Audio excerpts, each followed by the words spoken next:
Welcome to this explainer. Today, we're demystifying exactly how massive tech giants build incredibly resilient applications that can scale to millions of users without immediately crashing. If you've ever been, curious about the hidden digital infrastructure running our modern world, you are in the right place. We're going to trace this fascinating evolution of application architecture, going all the way from the earliest standalone programs right up to the sophisticated cloud-native networks dominating tech today. Okay, let's dive right into a highly relatable scenario. Think about your absolute favorite massive online retailer. Have you ever tried to check out only to find the payment gateway is totally down, but weirdly, you can still perfectly browse the catalog, add stuff to your cart, and read all the reviews? How is that even possible?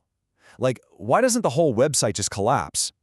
Well, to understand the magic behind these modern cloud-native systems, we really have to look at how software architecture has fundamentally transformed over the years. This journey represents a massive, game-changing shift in software architecture. We're starting way over on the left with traditional standalone computers, where literally everything lives inside one single box. Then, we move into the middle phase, the monolithic era, where applications evolved into these massive, single deployable units. And finally, we arrive at our destination on the right, the microservices application, which is this beautifully orchestrated network of entirely independent services. Section 1. How software evolved. Now, to truly appreciate where we are with distributed systems today, we've got to rewind to the very beginning. In the traditional era, software was, remarkably straightforward. It was basically a standalone program running on a single computer or server. Every single piece of the application, from the user interface you actually click on, down to the underlying business logic, all the way to the data storage, lived locally on that exact same machine. And look, while this centralized setup was absolutely perfect for simple desktop tools, it had some massive limitations, especially when it came to scalability. Think about your everyday tools, like a basic calculator, a notepad, or maybe a really old-school local payroll system. They do their job flawlessly for one person sitting at one desk. But the exact second you need to support multiple users simultaneously or, scale the application across the internet, this architecture completely hits a brick wall. Section 2. The monolithic bottleneck.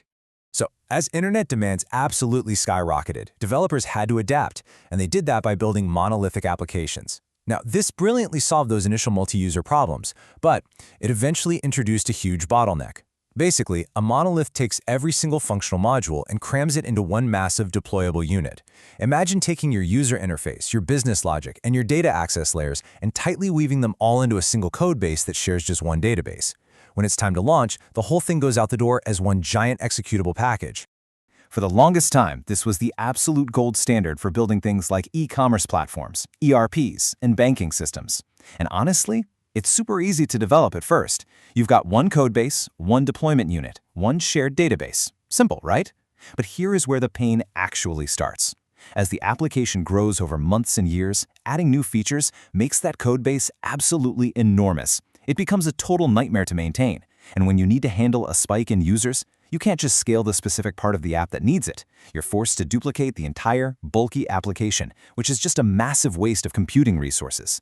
But the absolute biggest issue with the monolithic era is its extreme fragility. Because all of these modules are just so tightly woven together in that single code base, they suffer from incredibly poor fault isolation.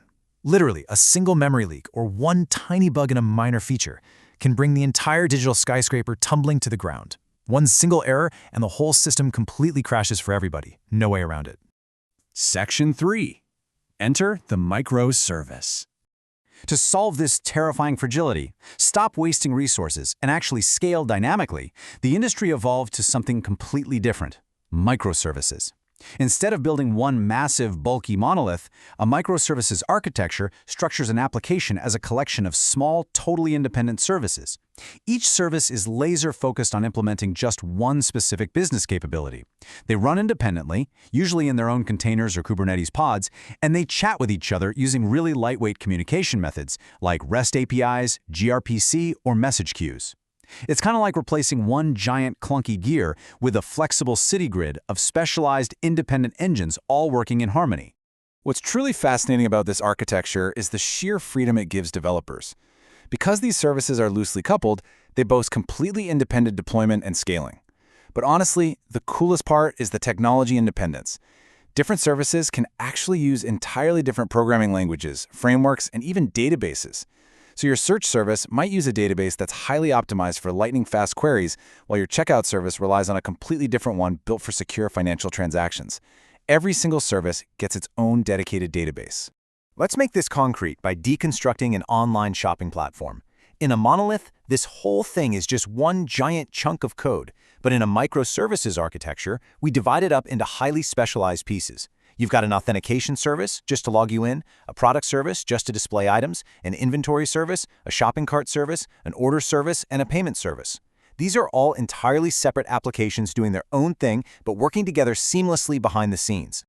Section 4. The Ultimate Architecture Showdown. So why exactly did tech titans like Netflix, Amazon, and those massive food delivery apps completely restructure their entire businesses around this concept? Well, first, let's talk about scalability. In a monolithic app, if 100,000 users suddenly rush to browse products, you have to duplicate the entire massive application across new servers. That includes the payment and user management modules, which aren't even experiencing high traffic. But with microservices, you get incredible resource utilization. You efficiently scale up only the individual product service that's under heavy load, and you leave the rest of the system running exactly as it was. Next up is fault isolation. And this directly answers our opening question. In a tightly coupled monolith, poor isolation means one bad bug crashes the entire app. But microservices provide excellent fault isolation. If the payment service goes down because of a bug, the failure is totally isolated to that specific container. The product catalog, the shopping cart, the authentication, they all keep running flawlessly. So you can keep browsing and adding stuff to your cart while the engineers scramble to fix the payment issue in the background. This comprehensive breakdown really highlights exactly why microservices have become the absolute standard for large cloud-native applications. For example, as a monolithic application grows, that single code base becomes notoriously difficult to manage. Microservices, on the other hand, are so much easier to maintain thanks to their modular design. And this extends right into deployment and cloud support too. Microservices natively support containers like Docker and orchestration by Kubernetes. That makes them perfectly suited for continuous delivery pipelines, meaning developers can rapidly push out updates to just a single service without having to redeploy the whole entire application. A real game changer. From a simple calculator running on a single desktop to the vast, self-healing, orchestrated networks powering global e-commerce today, the evolution of software is just truly remarkable. So the next time you're seamlessly browsing one of these massive platforms, take a second to think about the hidden architecture of independent services constantly communicating behind the scenes, keeping the whole show afloat. With the sheer power of fault isolation, technological independence, and dynamic scaling, the cloud-native world is practically limitless. Thanks so much for joining me for this explainer, and keep exploring the incredible architecture that builds our digital world.